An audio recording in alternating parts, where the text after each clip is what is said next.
Hi welcome back to my channel. ఈరోజు కథ సీత ప్రేమ రామునికి 17వ భాగాన్ని వినేద్దాం. సీతకి ట్రీట్మెంట్ ఇచ్చిన డాక్టర్ తొందరగా తనకి ట్రీట్మెంట్ ఇచ్చే డాక్టర్ దగ్గరికి తీసుకుపోమ్మని ఫ్యామిలీ మెంబర్స్కి చెప్పి తను వెళ్ళిపోతాడు. సీతకి ఉదయం 10 గంటలకు స్పృహ వస్తుంది. సిస్టర్ వచ్చి చెప్పగానే అందరూ కూడా సీత దగ్గరికి వెళ్తారు. రామ్ రారా. ఎక్కడికి రా? ఎక్కడికి ఏంట్రా? సీతకి స్పృహ వచ్చింది, చూద్దాం రా. మీరు వెళ్ళండి, నేను వస్తాను అన్నాడు. రాజేష్, గౌతమ్ ఒకరి ముఖాలు ఒకరు చూసుకుంటూ సీతని చూడ్డానికి వెళ్తారు. సీతని చూడగానే సుధా తనని చూస్తూ పట్టుకుని ఏడుస్తూ ఉంది. అమ్మా అమ్మా ప్లీజ్ ఏడవకు అని సుధని పట్టుకుని ఏడుస్తూ ఉంది సీత. ఎలా తట్టుకున్నావే ఇంత బాధని? సీత ఏడుస్తూనే ఉంది, కానీ ఏమీ మాట్లాడలేకపోతుంది.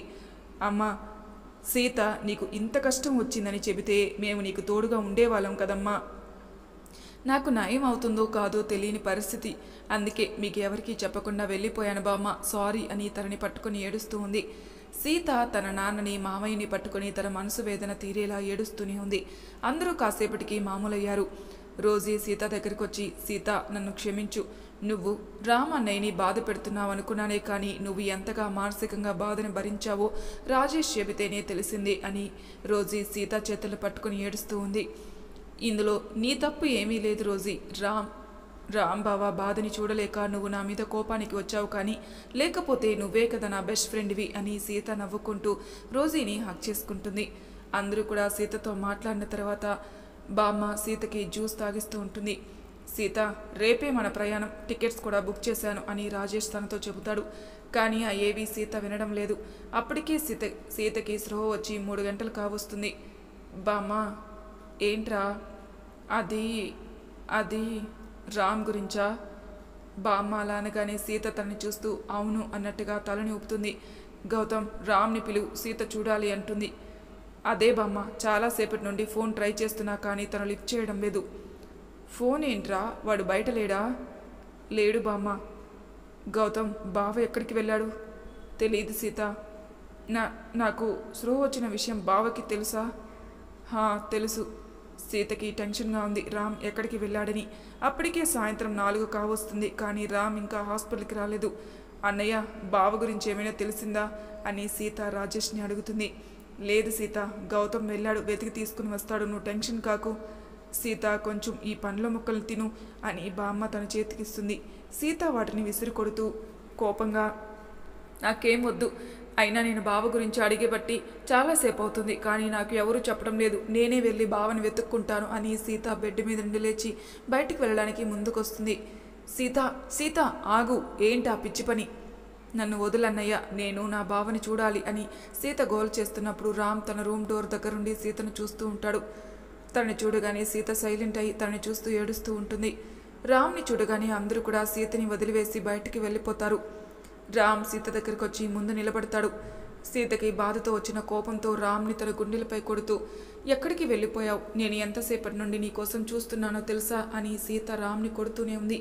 రామ్ సీత చేతుల్ని పట్టుకుని, ఎందుకు సీత ఎదురు చూడ్డం?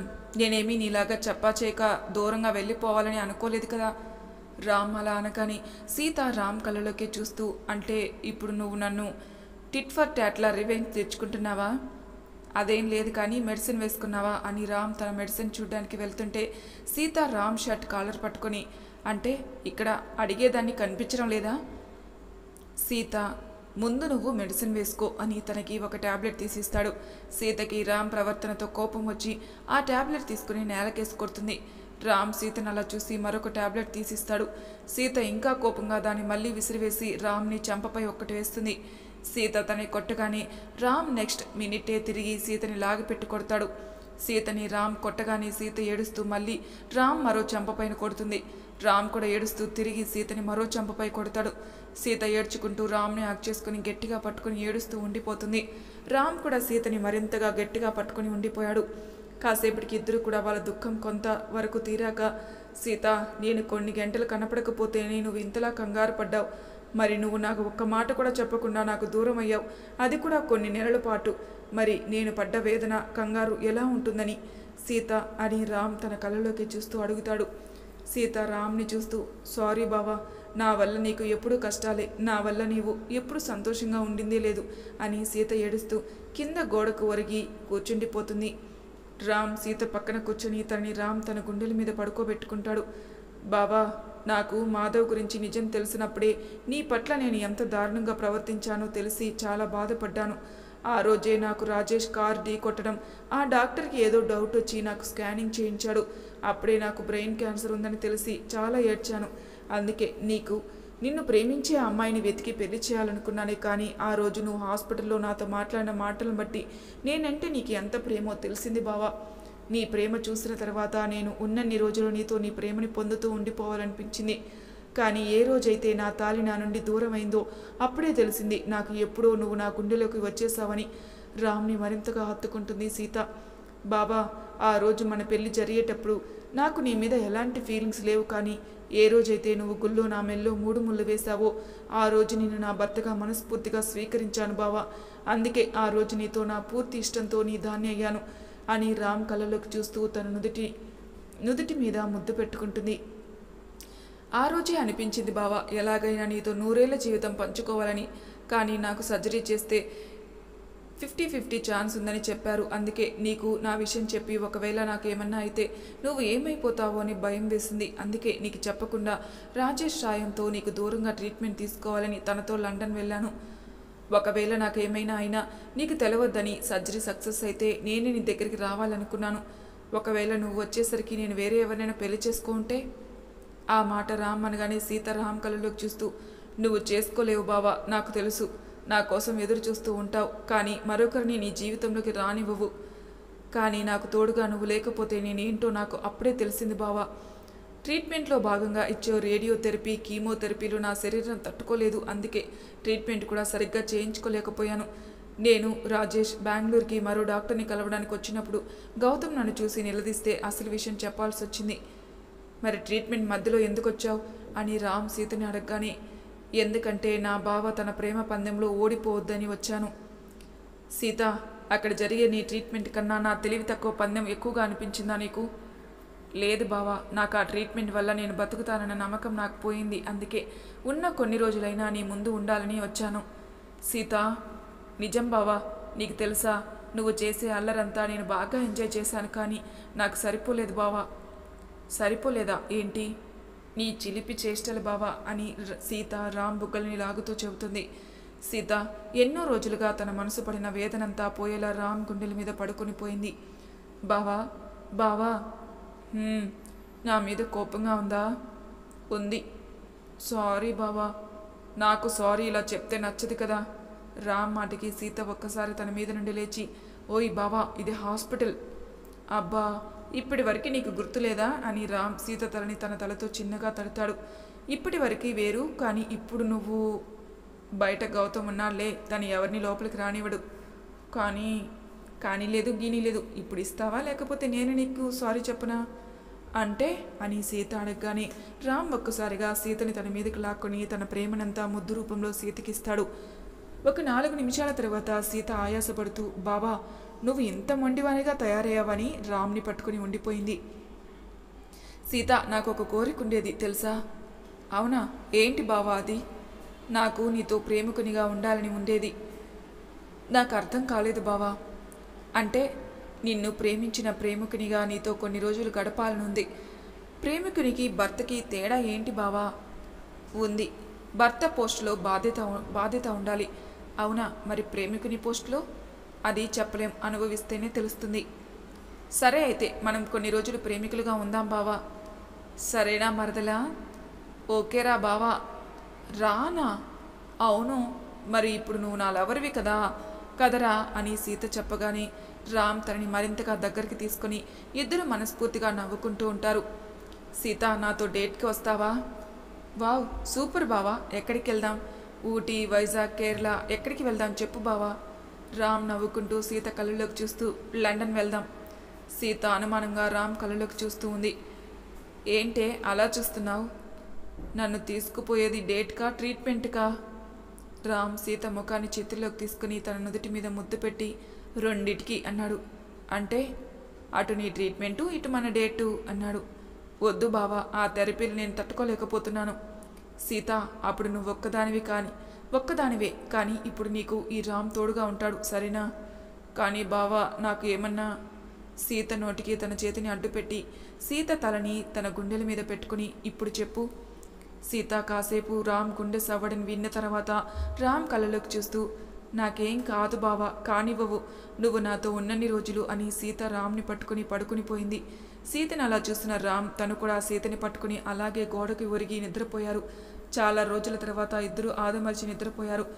ఇలా మళ్ళీ ప్రేమికులుగా మొదలైన రామ్ సీతల ప్రయాణంలో రామ్ ఒంటరిగా తీరం చేరుతాడా, లేక సీతని కూడా కాపాడుకొని సీతారామ్గా తీరం చేరుతాడా? సీత రామ్తో ఉన్న నిమిషంలో తనకి క్యాన్సర్ అన్న భయం కూడా లేకుండా ఉంది.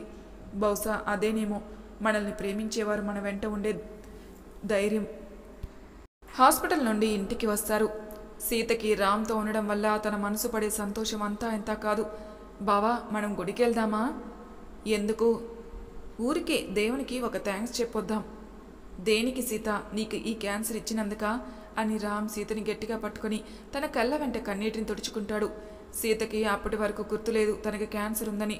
రామ్ ఆ మాట అనగానే సీతకి గుర్తొచ్చి రామ్ని చూస్తూ బావా, నువ్వు ఏడిస్తే నాకు ఏడుపు వస్తుంది, ప్లీజ్ ఏడవకు బావా అని రామ్ కన్నీటిని తుడుస్తూ రామ్ కళ్ళపై ముద్దు పెట్టుకుంటుంది. రామ్ సీతని తనకి దగ్గరగా జరుపుకొని సీత, మనం ఇంకా ఆలస్యం చేయకుండా లండన్కి వెళ్దాం. నువ్వు నాకు తోడుగా ఉంటానంటే ఎక్కడికైనా నీ వెంట వస్తాను బావా అని సీత కళ్ళు మూసుకుని రామ్ గుండెల మీద నిద్రపోతుంది. ఉదయం అందరికీ కూడా రామ్ తన నిర్ణయాన్ని చెబుతాడు. కుటుంబ సభ్యులందరూ రామ్ సీతల్ని ఆశీర్వదించి వాళ్ళకి వాళ్ళు ధైర్యం చెప్పుకొని లండన్కి పంపించడానికి ఒప్పుకుంటారు. రామ్, చెప్పు బామ్మ, నీ సీత జాగ్రత్తరా. రామ్ బామ్మని హక్ చేసుకుని తప్పకుండా బామ్మ అని కళ్ళ నీళ్లతో తన దగ్గర వీడికోలు తీసుకుని సీతతో కలిసి ఎయిర్పోర్ట్కి బయలుదేరుతారు. గౌతమ్, వెళ్ళొస్తాన్రా. రోజీ, దేవ్ జాగ్రత్త. రామ్, నిన్ను కలవడానికి ఒకరు వచ్చారా? ఎవరు అని రామ్ గౌతమ్ని చూస్తాడు. తన ముందు మైథిలి ఏడుస్తూ ఉంటుంది. మైథిలి, నువ్వా? రామ్ గారు, నన్ను క్షమించండి. మీ ప్రేమ ఎంత గొప్పదో సీత గారిని చూశాక తెలిసింది.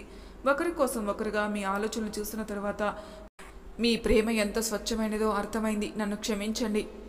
మైథిలి, నువ్వు నాతో పందెం వేయడం వల్లే నా సీత నన్ను వెతుక్కుంటూ వచ్చింది. తను రావడం వల్లే నాకు తన సమస్య ఏంటో తెలిసింది. నువ్వు ఫీల్ కాక మైథిలి, నాకు నీ మీద ఏమీ కోపం లేదు అన్నాడు. అప్పుడే సీత రామ్ పక్కన వచ్చి నిల్చుంటుంది. మేడం, మీ మనసుని బాధ పెట్టినందుకు నన్ను మన్నించండి అన్నది. నాకు నీ మీద కోపం ఏమీ లేదు మైథిలి. ఇంకా నా బావని చూడకుండా ఎక్కడ సీత అలా అంటున్నప్పుడే రామ్ తన నోటికి చేతిని అడ్డు పెడతాడు. సీత, నీకు అప్పుడే చెప్పాను, మరోసారి నువ్వు ఇలా మాట్లాడితే బాగుండు చెబుతున్నాను. సీత రామ్ని నవ్వుతూ చూస్తుంది. మేడం, మీకేమీ కాదు. రామ్ గారు మీ వెంట ఉండగా ఎవరు కూడా మిమ్మల్ని ముట్టుకోలేరు, సరికదా మిమ్మల్ని చూడను కూడా లేరు. రామ్ గారి ప్రేమే మీకు రక్ష మేడం అన్నది. అవును మైథిలి అని సీత రామ్ చేతిని పట్టుకుని దానికి ముద్దు పెడుతుంది. Happy journey sir. Thanks Maithili అని చెప్పి రాజేష్, రామ్, సీత ప్రయాణం మొదలుపెట్టారు. అందరూ కూడా లండన్ చేరుకున్నాక రామ్, మీరు రెస్ట్ తీసుకోండి, నేను ఒకసారి డాక్టర్ని కలిసి వస్తాను. సరే అని రామ్ రూమ్లోకి రాగానే సీత కనిపించదు. సీత సీత అంటూ రామ్ అంతటా తిరుగుతూ ఉంటాడు. రామ్కి టెన్షన్ వచ్చేస్తుంది. అప్పుడే సీత రామ్ వెనకగా హాక్ చేసుకుని బావా అని పిలుస్తూ పట్టుకుని ఉంటుంది. సీత చేసిన పనికి రామ్కి కోపం వచ్చి తనని ముందుకు అనుకుని నీకేమైనా పిచ్చా ఏంటి, చిన్నపిల్లడా ఈ పనులు? బావా అది నోర్ముయ్. రామ్ తనని గట్టిగా కోప్పడగానే సీత ఏడుస్తూ రూమ్లోకి వెళ్ళి బెడ్ మీద కూర్చుని ఉంటుంది. కాసేపటికి రామ్కి కోపం తగ్గి సీత దగ్గరికి వెళ్ళి సీత సీత సీత నిన్నే. సీత కనీసం పలకకుండా మౌనంగా ఉంటుంది. రామ్ వెళ్ళి సీత పక్కన కూర్చుని సీత సారీ అని తన తల మీద చేతిని వేస్తాడు. నీ సారీ నాకేం వద్దు, ఏదో నువ్వు కనపడలేదనే టెన్షన్లో నిన్నలా. సీతు సారీరా అని రామ్ తనని హక్ చేసుకుని చెబుతాడు. నువ్వు సారీ ఇలా చెప్పవు కదా బావా. రామ్ ఒక్కసారి ఏదో గుర్తుకొచ్చి నవ్వుతూ సీత బుగ్గపై ముద్దు పెడతాడు. బావా. రామ్ సీతని హక్ చేసుకుని చెప్పు అన్నాడు. సీత రామ్ షర్ట్ బటన్స్ విప్పుతూ ఉంటుంది. రామ్ అది చూసి సీత ఏంటిది? నేనేం చేశాను బావా అని తన బటన్స్ విప్పుతూనే ఉంది. ఏంటే ఏం చేస్తున్నావు? అబ్బా ఆగు బావా, ఆడపిల్లలా సిగ్గుపడుతున్నావు అని రామ్ షర్ట్ తన హృదయం ఉన్న చోట పక్కకు జరిపి సీత రామ్ కళ్ళలోకి చూస్తూ అక్కడ ముద్దు పెడుతూ అలాగే ఉండిపోతుంది. సీత అలా ముద్దు పెట్టేసరికి రామ్ తనని అలాగే గట్టిగా హక్ చేసుకుని ఏడుస్తాడు. బావా, భయంగా ఉంది. ఎందుకే? నాకేమన్నా అవుతుందేమోనని. నీకేం కాదు సీత, నేనున్నాను అని రామ్ సీత మాట్లాడుకుంటూ ఉండగా రాజేష్ వస్తాడు. సారీ, నేను మళ్ళీ వస్తాను అని వెళ్ళబోతాడు. రామ్ సీతని వదిలిపెడుతూ, రాజేష్ ఆగు, ఏంటి విషయం? రామ్, నేను తర్వాత వస్తానురా. రాజేష్ని బయట తీసుకుని పోతాడు రామ్. చూడు రాజేష్, ఇప్పుడు నాకు ప్రతి నిమిషం ఎంతో విలువైనది. నా సీతని నేను కాపాడుకోవాలి. చెప్పు, డాక్టర్ ఉన్నారా? రాజేష్కి రామ్ బాధ, ఆందోళన అర్థమవుతుంది. రామ్, డాక్టర్ ఉన్నాడు, మనల్ని ఇప్పుడే రమ్మని చెప్పాడు. ఓకే రాజేష్, మనం వెళ్దాం అని రామ్ సీతని తీసుకుని రాజేష్తో పాటు వెళ్తాడు. డాక్టర్ రూమ్ బయట కూర్చుని ఉంటారు ముగ్గురు. సీత రిపోర్ట్స్ అన్నీ చెక్ చేసిన డాక్టర్ వీళ్ళని రమ్మని చెబుతాడు. నమస్తే డాక్టర్. నమస్తే సీత బేటా, ఏంటి తొందరగా వస్తానని అంటే వెళ్ళిపోయావు? ఏం చేయండి డాక్టర్, నా బాయ్ ఫ్రెండ్ నన్ను రనిస్తే కదా నేను వచ్చేది. What boy friend? ఎవరు బేటా? మీ ఎదురుగా ఉన్నాడుగా అని రామ్ని చూపిస్తుంది సీత. ఒక్కసారిగా రాజేష్ రామ్ షాక్ అయి చూస్తారు. ఏంటి బాబు ఇది? నీ కోసం తన ట్రీట్మెంట్ మానుకొని వస్తే నువ్వు ఇన్ని రోజులు ఆలస్యం చేస్తావా? నీకు కొంచెమైనా బుద్ధి భయం ఉందా అని డాక్టర్ రామ్ని తిడుతూ ఉంటే సీత పక్కన నవ్వుకుంటూ చూస్తూ ఉంది. సీత బేట, నేను నీ బాయ్ ఫ్రెండ్తో కొంచెం మాట్లాడాలి. నువ్వు వెళ్ళి మన హాస్పిటల్లో ఉన్న నీ ఫ్రెండ్స్ని కలిసిరా. సరే డాక్టర్ అని సీత అక్కడి నుండి వెళ్ళిపోతుంది. డాక్టర్, ఇప్పుడు నిజం చెప్పండి అని రామ్ డాక్టర్ కళ్ళలోకి చూస్తూ అడుగుతాడు. ఏం నిజం చెప్పాలి మిస్టర్ రామ్? సీత పరిస్థితి గురించి నాకు మొత్తం చెప్పండి డాక్టర్. తన పరిస్థితికి ఏమైంది? బాగానే ఉంది డాక్టర్. సీత నాకు గర్ల్ ఫ్రెండ్ కాదు, తను నా భార్య. నాకు తెలుసు. తెలుసా? ఎలా అని రాజేష్ అడుగుతాడు. సీత ఇక్కడ ఉన్నన్ని రోజులు రామ్ని తలుచుకొని రోజూ లేదు. ప్రతి నిమిషం ప్రతిరోజు రామ్ని తలుచుకొని ఏడ్చేది. నాకు అప్పుడే తెలిసింది రామ్ నువ్వే తన బలమని. అందుకే రాజేష్ని పంపించాను, నిన్ను ఎలాగైనా ఇక్కడికి తీసుకురమ్మని. డాక్టర్, మీరు ఇంకా సీత విషయం చెప్పలేదు. రామ్, సీత నేను చేసే వైద్యానికి స్పందించడం లేదు. అంటే తనకి బ్రెయిన్లో ఉన్న ట్యూమర్ పరిణామం కొంచెం పెద్దగా ఉంది. మనం దానికి ఏమీ చేయలేమా? మనం ఏం చేయాలన్నా ఆ ట్యూమర్ పరిణామం తగ్గించాలి. అది తగ్గించాలంటే సీత రేడియోథెరపీ కీమోథెరపీలకి తను మానసికంగా సిద్ధంగా ఉండాలి. నేను ఏ ట్రీట్మెంట్ ఇచ్చినా భయపడేది. రేడియేషన్ కోసం లోపలికి వెళ్ళే వరకు బాగానే ఉండేది, కానీ ట్రీట్మెంట్ స్టార్ట్ అయ్యే టైంకి భయపడి అరిచేది. అందుకే నేను ఎంతగా ప్రయత్నించినా తనని మానసికంగా వైద్యానికి సిద్ధం చేయలేకపోయాను. 2 రోజుల ముందు నాతో మీరు ఫోన్లో మాట్లాడినప్పుడు నీకు చెప్పాలి అనుకున్న విషయాలు ఇవే. డాక్టర్, నేను సీతని ట్రీట్మెంట్కి రెడీ చేస్తాను. మీరు ఈరోజే రేడియోథెరపీకి సిద్ధం చేయండి. రామ్, మనం వచ్చింది ఇప్పుడేరా అని రాజేష్ చెప్తాడు. రాజేష్, మీరు వచ్చింది ఇప్పుడే, కానీ తను 2 రోజుల ముందే ఇక్కడ అన్ని ఏర్పాట్లు పూర్తి చేశాడు అని డాక్టర్ చెబుతాడు. రాజేష్ రామ్ని ఆశ్చర్యపోయి చూస్తాడు. రామ్ అవును అన్నట్టుగా కళ్ళారుపుతాడు. రామ్ సీత కోసం హాస్పిటల్ అంతా వెతకగా తన గార్డెన్లో కూర్చొని ఉంటుంది. ఏంటి సీత ఎక్కడున్నావు? ఏం లేదు బావా, ఊరికే కూర్చున్నాను. పద అన్నాడు. ఎక్కడికి? ఏం లేదు, డాక్టర్ ఈరోజే రేడియోథెరపీ స్టార్ట్ చేస్తానంటున్నారు. ఇప్పుడా? వద్దు బావా, ప్లీజ్ రేపు మొదలు పెట్టమని చెప్పు. రామ్ సీత ముఖాన్ని చేతుల్లోకి తీసుకొని తన నుదుటి మీద ముద్దు పెట్టి పద అని సీతని తీసుకుని వెళ్తాడు. సిస్టర్ సీతని రేడియోథెరపీ చేసే గదిలోకి తీసుకుని పోయి తనకి డ్రెస్ చేంజ్ చేసి అక్కడ పడుకోబెడతారు. మిషన్ మెల్లగా కదులుతూ ఉంటుంది. సీత ఒక్కసారిగా భయపడి ఏడుస్తూ బావా బావా అని గట్టిగా పిలుస్తుంది.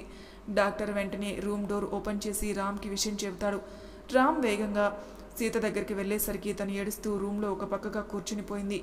సీత సీత బావా ప్లీజ్ బావా, నాకు భయంగా ఉంది, నన్ను తీసుకుపో అని ఏడుస్తూ ఉంటుంది. రామ్ సీతని పొదివి పెట్టుకుని అక్కడి నుండి బయటికి తీసుకొచ్చి తనని ఎవరూ లేని రూమ్లో కూర్చోబెట్టి తనని గుండెకి హత్తుకుని ఉండిపోతాడు. సీత సీత, నీకు అందులోకి వెళ్తే ఎందుకు భయం వేస్తుంది? నీకు తెలియదు బావా, అందులో నేను కళ్ళు మూసుకుని ఉండగానే నాకు అంతా చీకటిగా ఉంటుంది. ఎవరో నన్ను దూరంగా తీసుకుని పోతున్నట్టు అనిపిస్తుంది. నేను ఒంటరినని ఫీలింగ్ అనిపిస్తుంది బావా అని ఏడుస్తూ చెబుతుంది సీత. రామ్ సీత ముఖాన్ని చేతుల్లోకి తీసుకుని తన కళ్ళ నుండి వస్తున్న కన్నీటిని తుడిచి సీత కళ్ళలోకి చూస్తూ తన పెదవులపై ముద్దు పెడతాడు. సీతకి ఆ ముద్దులో కోరిక కనిపించడం లేదు. ఆ ముద్దు తనకి ధైర్యం ఇస్తుంది. ఆ ముద్దు తనలో నేను నీ కోసం ఉన్నానని భరోసాని చెబుతుంది. అలా రామ్ సీతకి తన ముద్దు ద్వారా తన భయాన్ని పోగొట్టే ప్రయత్నం చేస్తున్నాడు. ముద్దు పెట్టిన తర్వాత సీతకి దూరం జరిగి తనని చూస్తాడు. సీత రామ్ని చూడలేక తలని కిందికి వేసుకుని ఉంటుంది. సీత సీత ఇటు చూడు అని రామ్ తలని పైకి లేపి తన కళ్ళలోకి చూస్తూ, సీత నువ్వు ఒంటరిదానివి కాదు, నీకు నేనున్నాను, నువ్వు భయపడద్దు సీత, నీకు ఎప్పటికీ నేను తోడుగా ఉంటా. మరి నా కోసం నువ్వు నా వెంట ఉంటావా సీత? రామ్ తనని అలా అడగగానే సీత ఏడుస్తూ, ఉంటాను బావా, ఎప్పటికీ నీ తోడుగా ఉంటాను అని రామ్ నుదుటి మీద ముద్దిస్తుంది. బావా వెళ్దాం పదా. ఎక్కడికి? ట్రీట్మెంట్కి బావా. సీత, అవును బావా వెళ్దాం అని సీతని రామ్ని తీసుకుని డాక్టర్ దగ్గరికి వెళ్తుంది. ఆశ్చర్యంగా సీత ఇప్పుడు భయపడలేదు సరికదా, నవ్వుతూ ట్రీట్మెంట్ తీసుకుంటుంది. ఎందుకంటారు? నెక్స్ట్ ఎపిసోడ్లో తెలుసుకుందాం. అంతవరకు నా ఛానల్ని సబ్స్క్రైబ్ చేయని వాళ్ళు ప్లీజ్ సబ్స్క్రైబ్ చేసుకోండి, లైక్ చేసి షేర్ చేయండి, మీ అభిప్రాయాలు నాకు కామెంట్ రూపంలో తెలియజేయండి. Thank you for listening.